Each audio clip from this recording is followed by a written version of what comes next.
And welcome back everybody to the grand finals of Sentimiento Latino number 138.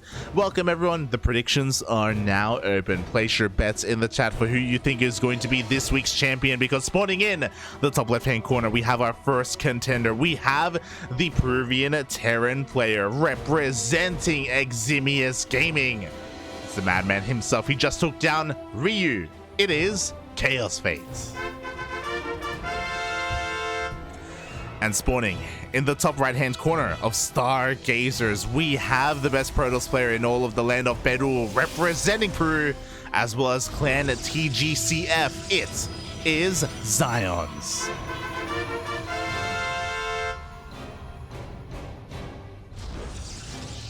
Oh boy. Out of 14 players, 3 Terrans entered the tournament, and one of them is here in the grand finals. Kaozfate has defied all odds. He took down so many of the favorites, Master, Jim Rising, and Ryu, to get here.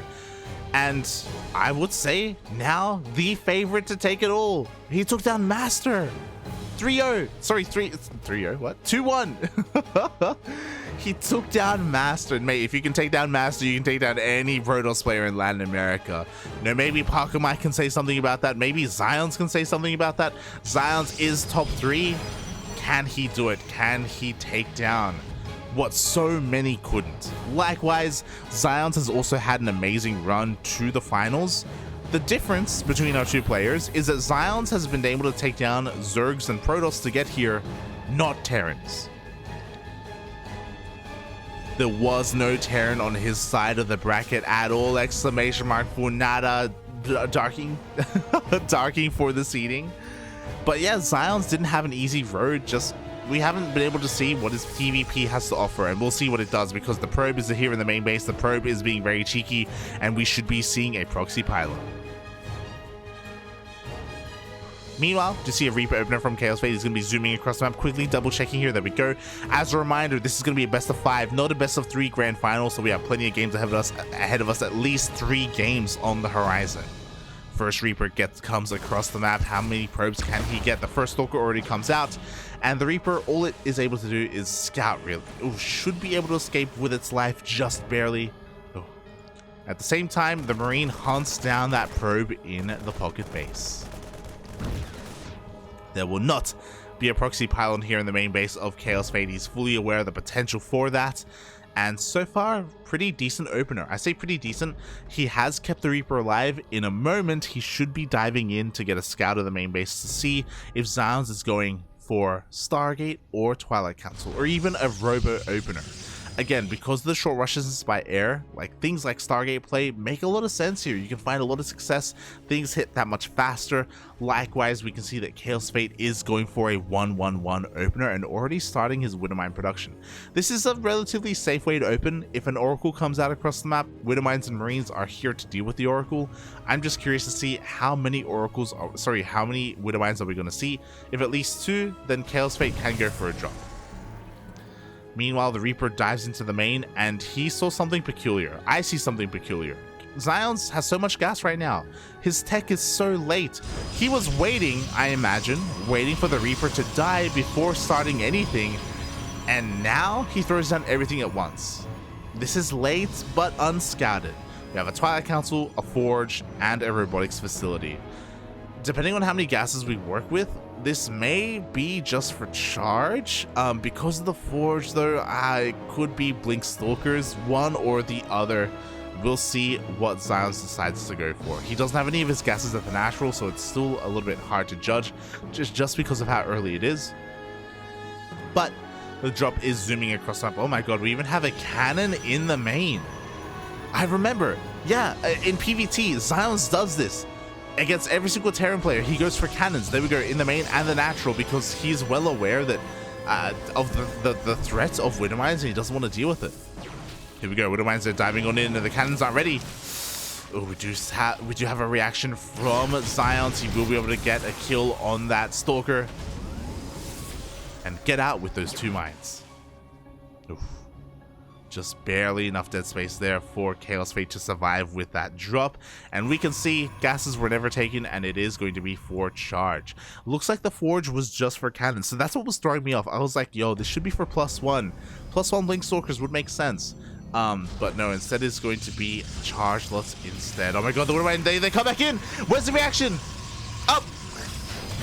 Ooh, there is no reaction. 9 probes go down on top of the damage that was dealt earlier. This drop has paid for itself, especially because it was only 2 Winamites, especially because there was no armory. There wasn't any massive commitment. And Kaozfate even gets a kill on, that was an observer? Yes, on the observer. As one observer did just float across the map into the path of a Raven. And this is pretty terrifying, you know. Kaozfate, he's working towards a massive bio push. He has his Raven, which has already done a little bit for him, and he's going to be banking up that energy, ideally going for a disable on the Colossus or an anti-armor missile on those Zealots. He isn't fully aware of what his opponent is doing right now. He's playing a little bit in the dark, but this drop should help, you know, enlighten some things. Here we go, the drop is going to be on the way across the map. Meanwhile, back at home, it looks like XionS has opted to try and expand. His third base is going to be here in the pocket base. Interesting choice, a bold choice here by XionS. It's going to be that much more exposed as Kaozfate comes in and he sees, hold on, you're missing a mineral patch here. You are looking to take this base. Meanwhile, it looks like another, the second observer was sniped in the middle of the map. So again, Kaozfate is able to clean that up. He hasn't seen the bay yet, so he doesn't know that Colossi are going to be coming out until now, where the Marines see everything.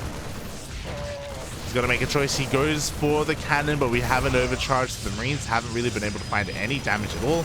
Looks like maybe they can get a pylon. XionS is actually not even responding to this. He's pushing out with his stalkers. Oh my. Pylon does go down. The robotics bay is a little bit under threat here, and XionS has to respond to this eventually. The bay is getting low. Oh, he could have maybe focused it down, but here we go. He goes for the stalkers instead. The main army is waiting outside the main base of XionS, and we have enough energy for a disable. That Colossus is looking so exposed.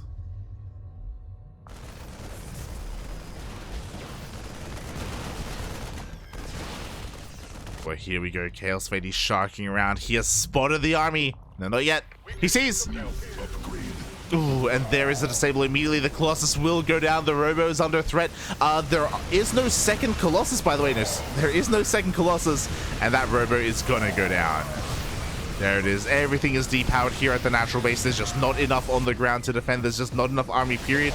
I don't know what the hell XionS was doing. He is backing up so much here. Unfortunately, he was waiting for his gateways to finish up, but there is nothing left here. He has repowered that Robo, but one Colossus is not going to be enough, and it's not even going to come out. Reinforcements are coming across the map, and Kaozfate with a bit of a 1-2 punch here is just going to shut down everything that XionS has. GG gets called. And Kaozfate takes the first game in a pretty convincing fashion. To be fair, it was a bit of a snowball effect. It all started with that Widowmine drop. The Widowmine drop did so much damage. On top of that, XionS was a little bit careless with his observers. If you remember, he lost 2 observers across the map. And what that means is that he didn't have eyes on how large the army was and when the move out was happening. Because the observers got sniped, he had to move something out of the map. Some of his stalkers, maybe some probes, something to see where the army was, to be prepared for a counterattack. Or to be prepared for an attack in general. Unfortunately, XionS was in the dark for all of it. He was trying to take a faster third base, but just so happened to have dealt with a drop at the same time. I mean, that's the strength of Stargazer. The strength of Terran in Stargazer is going for those drops, going unscattered, dealing so much damage, getting everything into the main. So very nice use of the map there by Kaozfate. But Stargazers is very unique in that sense. We shouldn't be seeing a repeat of that. But the closest thing to Stargazers is here. Map 2 is going to be Moondance. We are going to be dancing in the moonlight here in the grand finals. Here we go. You can hear the beeps. The players are ready. We are getting into game number 2. Moondance, another map that has a pocket base. boy. Here we go.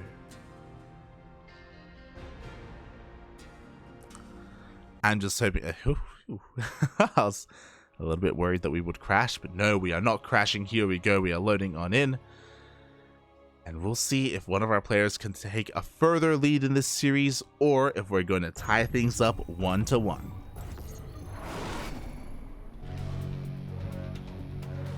Let's find out, because spawning in the bottom right hand corner of Moondance, we have the Peruvian Protoss player himself representing clan TGCF, currently down in this series, but it's a big series. 5 games, mate. Best of 5. Plenty of games ahead of us. We have XionS.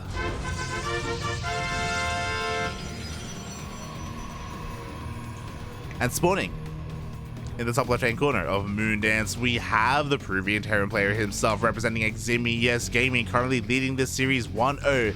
It is Kaozfate.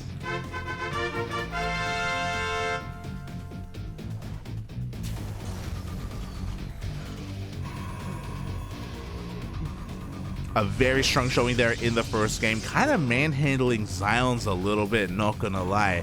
Unfortunately, XionS was caught as his production was getting up and running, mid-transition. He was also in a really weird spot because he started with charge, but he didn't have any zealots. So maybe, I don't want to say this, but maybe it was a mistake. Maybe he accidentally got charged and he was planning to get blink instead, and when he realized what was happening, he may have facepalmed a little bit, and yeah, maybe that's the case, especially because we didn't have any charge slots, right? Like, we didn't have any zealots, sorry, they just weren't warped in. We didn't have blink either because of that, because he got charged first. Didn't have +1. Yeah, it was an odd one. It was an odd one there from XionS. But I'm sure he will tighten things up here as the series progresses, as XionS opts not to go for a probe scout, and likewise Kaozfate doesn't go for an SCV scout. So both players minding their own business here. They don't give a damn what each other are doing, at least until the first Reaper comes out. And now Kaozfate can scout across the map. He can count some pylons, check the gases, and maybe this time get eyes on the tech. That's the other thing, right? The Twilight Council was so late because it looked like XionS was more concerned with making it after the Reaper left instead of, you know, hitting his timings. Here we go. Reaper slips on into the main, confirms the natural, so now he knows it's not like a weird one base all in, so he has nothing really to worry about here in the early game, is able to get away with his Reaper and survive. Oh.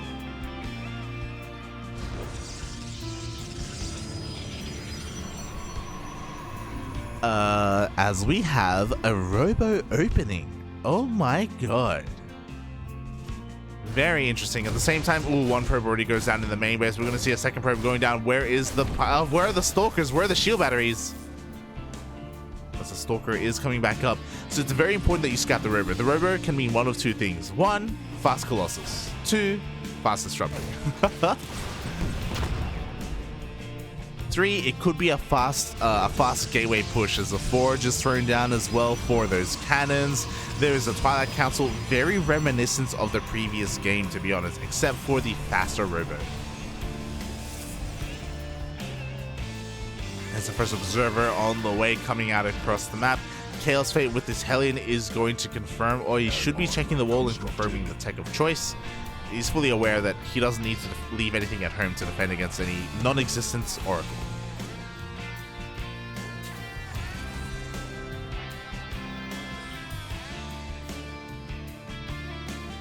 Oh, as Kaozfate is going for a very different opener, he went straight for the Tech Lab on his factory, which means no Widow Mines. He also went straight for an add-on on his Starport, so no Medevacs either.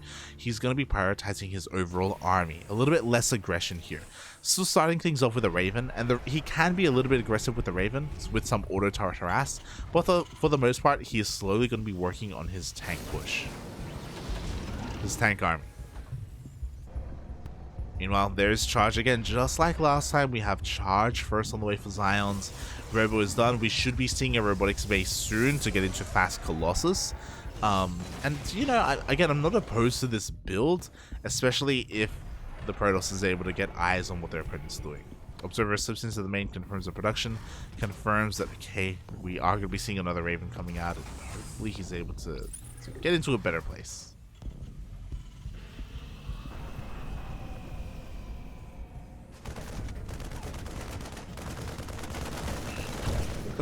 As the Observer goes down immediately, XionS taking a third here on location. So a much faster and safer third for XionS because of the map. But I'm still waiting for the robotic spay that it is non-existent. We have a gateway explosion instead. No splash damage. No gases at the natural. We're just going pure chargelots, which isn't a bad thing, but it has a little bit of a timer.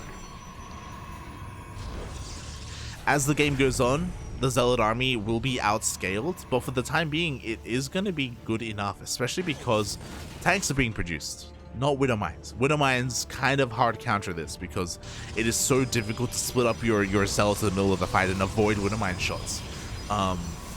Tanks, on the other hand, you can close the distance, you can get on top of them, you can punish them for being out of position. Yeah. So this isn't the worst for XionS. This can work, especially because he's working on +1 armor, which will help the Zealots survive and get on top of the army. On top of that, we have a Templar Archives on the way for our gas to be spent to get into Chargelet Archon. Bearing in mind that Kaozfate hasn't scouted this, he hasn't really seen too much of anything. He didn't even see the third base, so he's gambling pretty hard right now. Finally, the army is moving out. A bit of a double drop headed towards the main base. The main army may be looking to push out at the same time because, yeah, third CC is on the way, but not done yet. And I wouldn't be opposed to pushing out with our tanks, but I guess Chaos wants to wait for a higher tank count and wait for more NG on his Raven.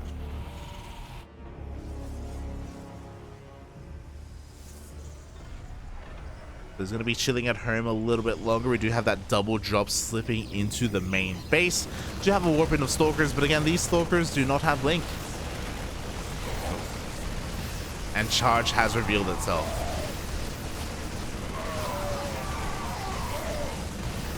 Oh my god. Oh, the target fire.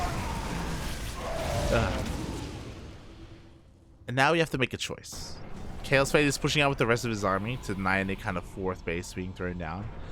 But he has a choice when it comes to going into Widow Mine production, and there we go. Widow Mines are on the way. He knew. Ooh, the Archons are locked out. He has to get a kill in the Forge if he wants to escape with his Archons.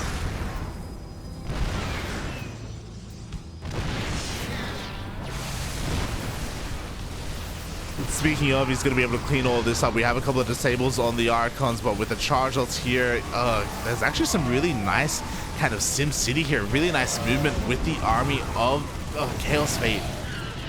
Able to keep one drop alive. But that was pretty costly. That cost him his tanks, it cost him his Marauders. That was a lot of gas spent, not really accomplishing much.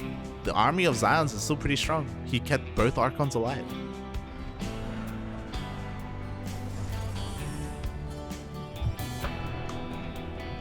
And with that, I do think it makes sense to go for a bit of a counterattack. There is enough at home to defend, but again, XionS doesn't really know that. Oh my god, no! The Raven gets caught out in the middle of the map. Not just the Raven, but the entire drop. The move command was real. Very nice pick off there by XionS. Kaozfate scans. He should recognize that this army is a little bit too small. Like, this army cannot deal with what Kaozfate has, so he's going to be able to catch, oh my god, quite a lot of this. So this arguably too many mines here, actually. There's 9 Widow Mines. Jesus Christ, they're whirling on forward. We have a bit of a scan. Do we have a warp in? 2 more rovers are on the way. Triple rover production? Oh my god. Ooh.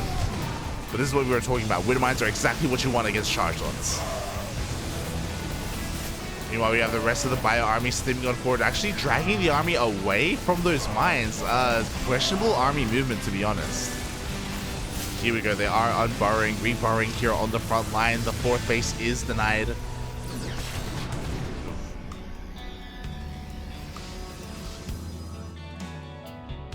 And this may just be the push to end all pushes. We have Colossus and Disruptors on the way, but they may not finish. Oh god. Oh, what do my shots do go off? One Archon remaining. God, barely alive. If given enough time, Colossus will be able to deflect this. And Kaozfate is giving Xions that time. Also, one Nova will kill all of these Widowmines. Like, it's not going to be pretty. I'm worried.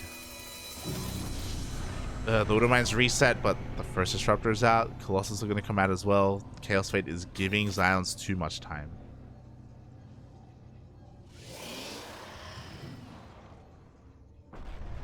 Oh no! Yeah. 5 Widowmines for 1 Purification Nova. Just like that, I do think that Xions is relatively safe with this army, as long as these Colossus don't expose themselves. Oh god. More Widowmines going to be zoning away the army of Xions. Oof.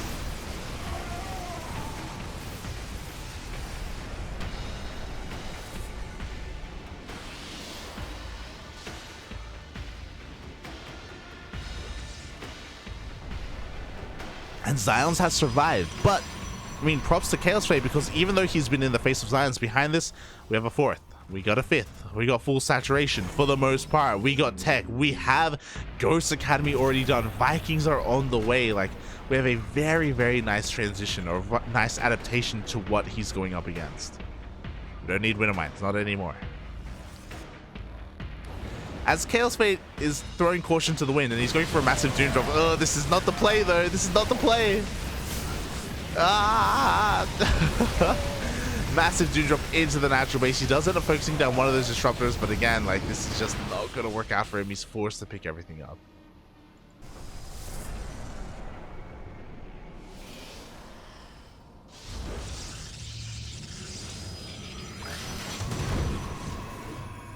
Oh, but the Widowmines, they get a little bit of their revenge. They take out a Disruptor. Beautifully done.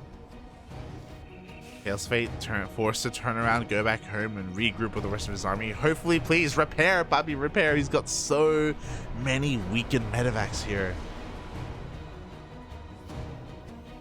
So he just wants to push out. He just wants to keep pushing. Has he seen the 4th, by the way? He hasn't. Ooh, he's a little bit in the dark.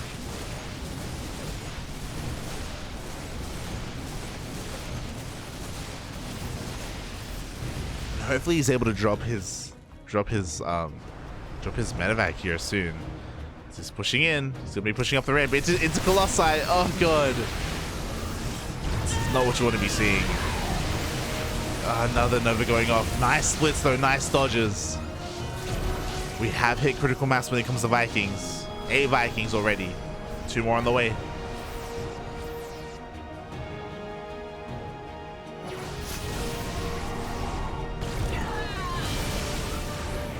Oh my god, did you see that last second split? That was crazy.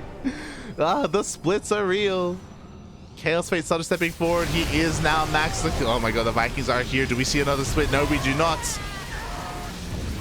Beautiful connection there by Xions. Still got 2 more Disruptors left. About to be 4. They pop out. Oh my god. Target fires that Disruptor just in time, but we have more Novas. We have more Novas, Papi. Respect them. You can't snipe them all.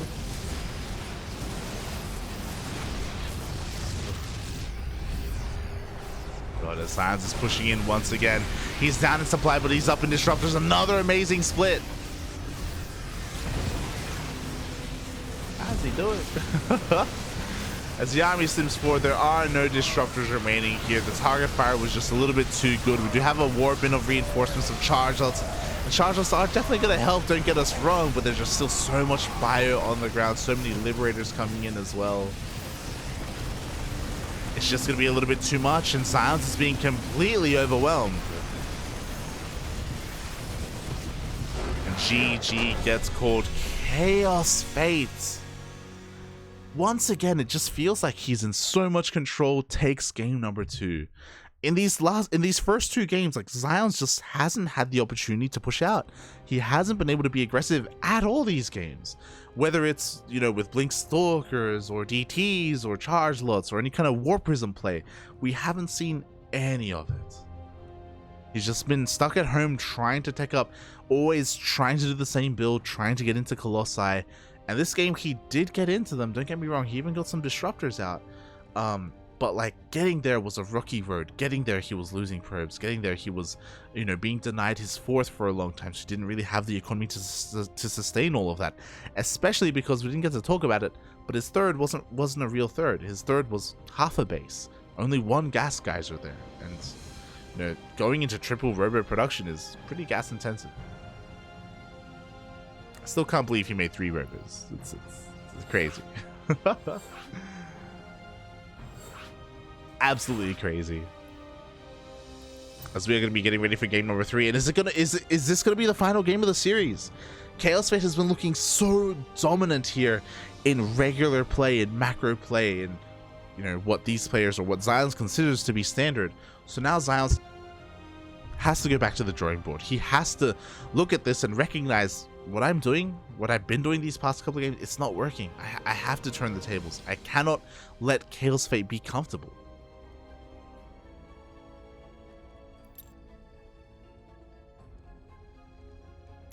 But it's not just about what you know, it's about how you are able to execute that in the field, in the game.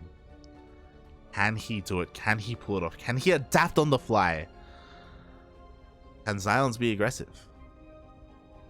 We'll see. I do think that, again, 2 games in a row, going for charge that early, I don't like it. I really don't like it. I think delaying your blink just gives your opponent so much map control, so much control in the early game. I think that Kaozfate likes the fact that his opponent's going for charge. We'll see. We'll see. We'll see where this takes us. It's going to be up to our Protoss to bring it back. Because if he wants to win, it's going to be 3 games in a row. 3. Oh boy.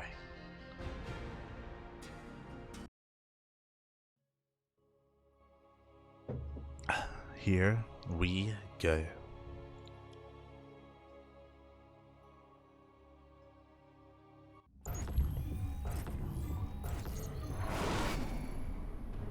And we are now spawning in to Inside and Out, and in the top right hand corner of Inside and Out we have our Peruvian Terran player, currently up 2-0, 1 game away from becoming our Sentimiento Latino 138 champion.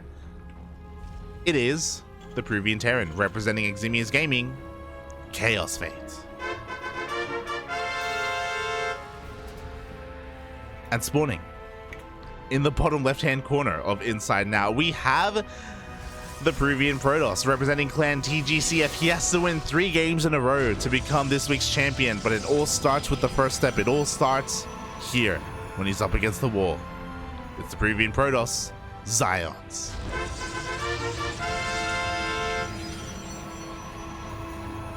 Oh boy. I'm just catching up in the chat. Hola mi pana de luces, hola password, hola, ¿qué tal? ¿Cómo estás, papi? Oye, ¿a dónde estabas? ¿A dónde estabas en el bracket, en el torneo? Shaking my head, papi, shaking my head. Shout out to Paco Mike in the chat as well. He's asking password to buy him a mouse.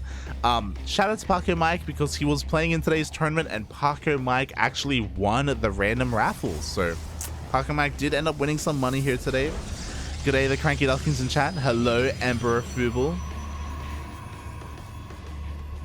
I think this is the first stream I've ever seen without Kuro. Oh. I mean, we do have other casters here. We have Yaku, we have Asher, we have Darking. Unfortunately, my regular co-caster is a little bit under the weather. So Darking is not here, unfortunately. So I have been solo casting. I've been doing my best. I know I'm not the best solo caster. My voice doesn't lend well to it. I'm gonna have to rest my voice after this. Oh god. But regardless, we've had a great night of StarCraft, a great day of StarCraft, and we'll see how it all ends. We'll see if it ends here. As Kaozfate going for a regular opener, you know, a gate expand, sorry, a Rax expand, he's going for his Reaper, zooming across the map to see if his opponent is cheesing him, because I would think that XionS would cheese him. He confirms the gases, gonna confirm the pylon in the main base. The Stalker is here, going to be able to zone away Kaozfate, one shot away from going down, but Kaozfate's able to keep that Reaper alive, rotates over towards the natural, and sees, okay, you have a base. You have your second pylon, and you are going Robo first once again. Now, we've seen this 3 games in a row. XionS goes Robo first, into Observer, into Forge. I don't want to see that. I want none of that here. Don't throw down a Forge. XionS is so inefficient because of how he plays, and he does it. He throws down the Forge. He's going for the Observer. He's not going for fast Robotic Spay. He's not going for fast Colossus. And this is all just going to delay his Twilight Council and his tech. Oh, interesting. Interesting. So he goes for a second gate instead of a Twilight Council, so he's going to be a little bit safer here, just fully walling off. Meanwhile, with the help of the Hellion and this Reaper, Kaozfate, he's going to be able to get a full scout off of this wall. If he wanted to, he could even dive into the main. We already have our first cannon throwing down here in the main base because of the Forge. Again, for those wondering what the purpose of the Forge is, it's for, not for upgrades, but for cannons. And this is actually going to work well for XionS. XionS has done this 3 games in a row, and Kaozfate is going for a Banshee with Cloak. And XionS, he's gonna have cannons for it. It's crazy how that works out.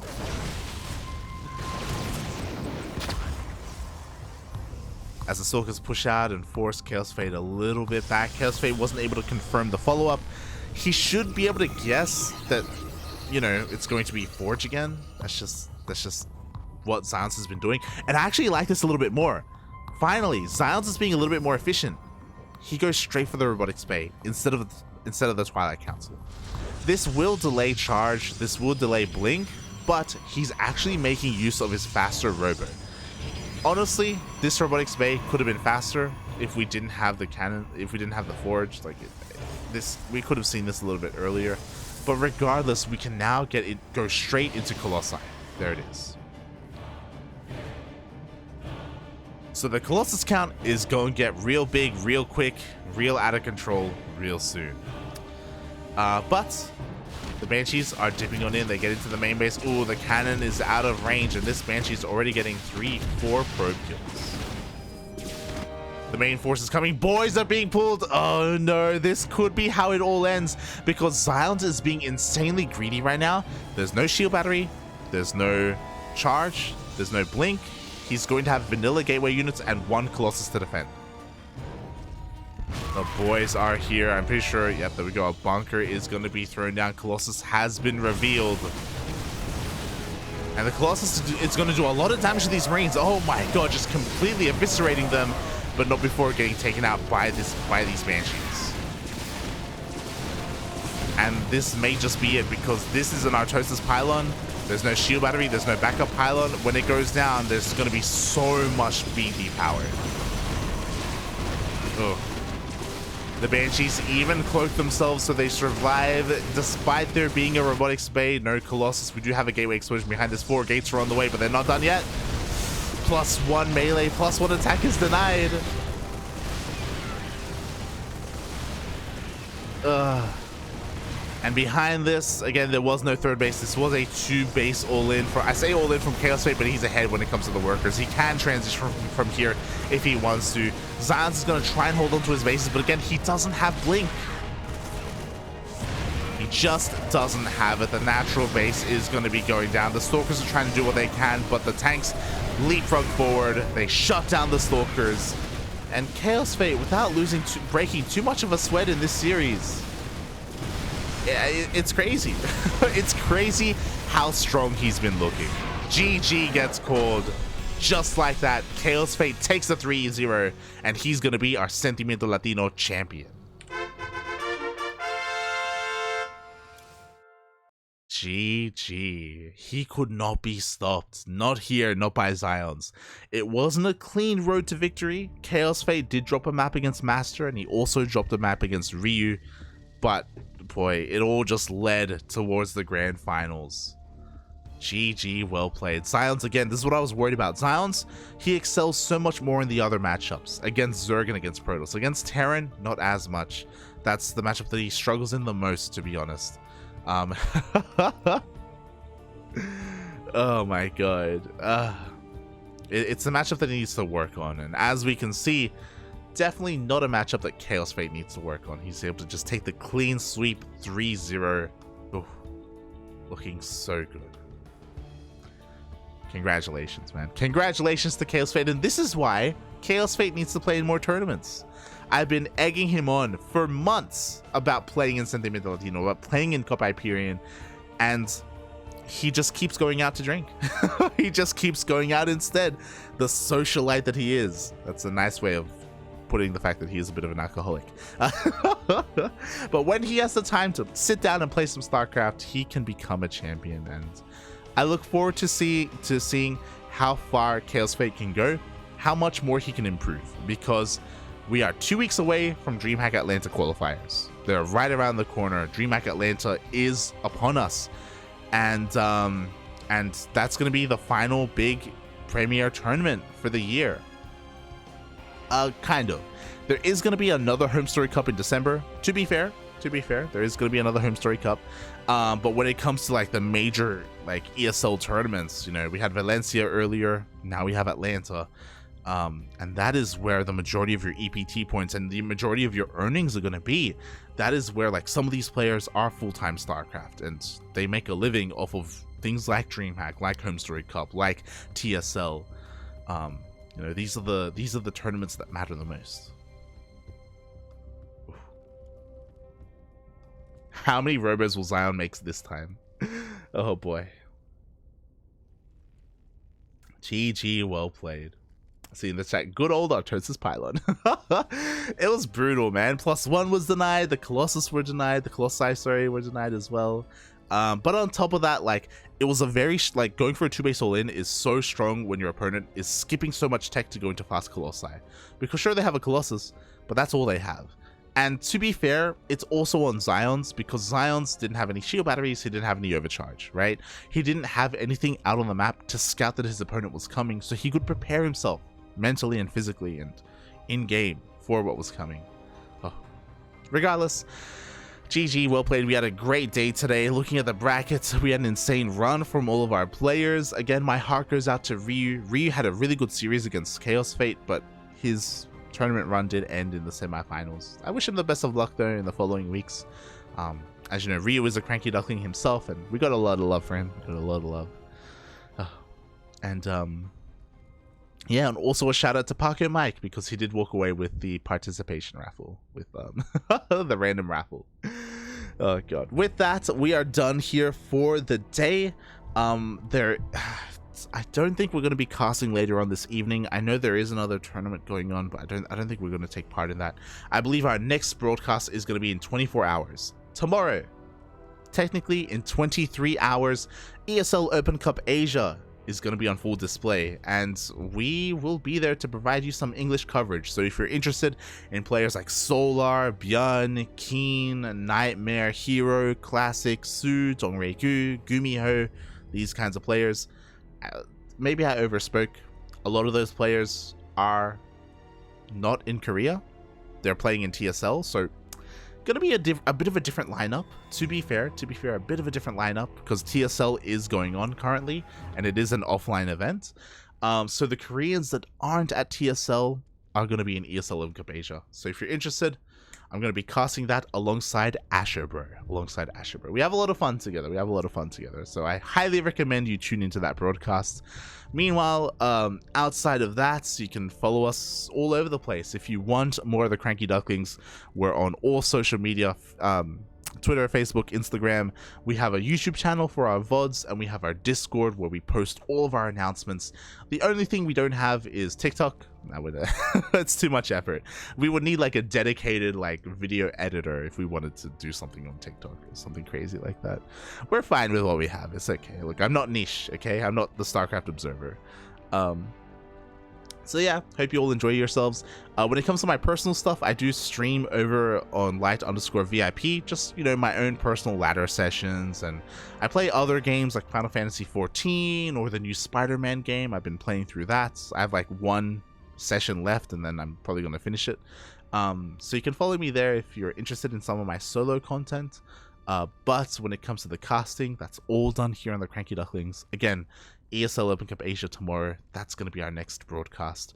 And a bit of an announcement. Our players know this, obviously. We know this internally. Next weekend, Friday, Saturday, and Sunday. 3 days. 3 days of qualifiers.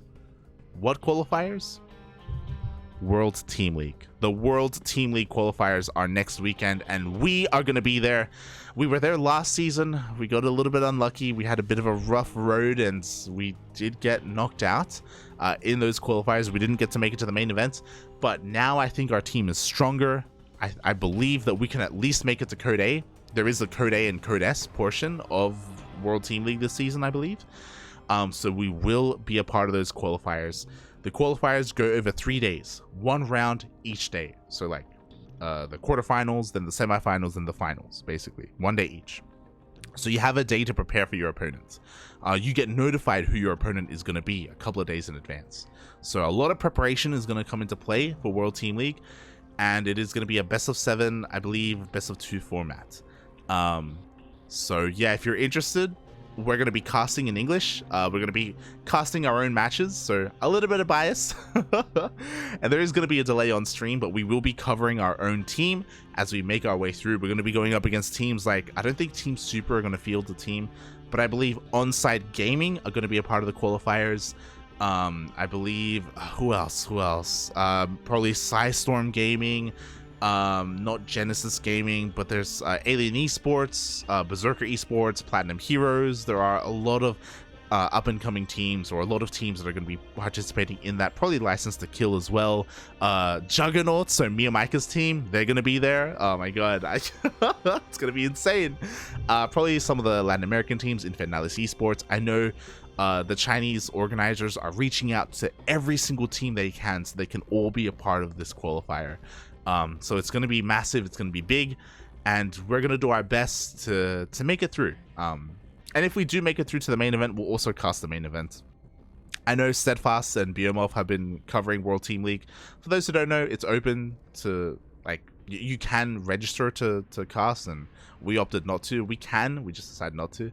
But if the CranKy Ducklings do make it in, then we will also be casting World Team League as well. We'll be doing that for our boys, and of course we're gonna make it in. Of course, look, it's just a formality, okay? We're gonna qualify, but you should be there when we do. You should be there. Oh god. So yeah, it is gonna be a lot of fun. It's gonna be great. It's gonna be beautiful. Oh boy.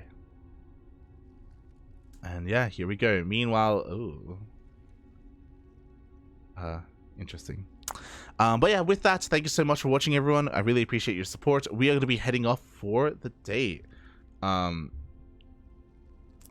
Excuse me.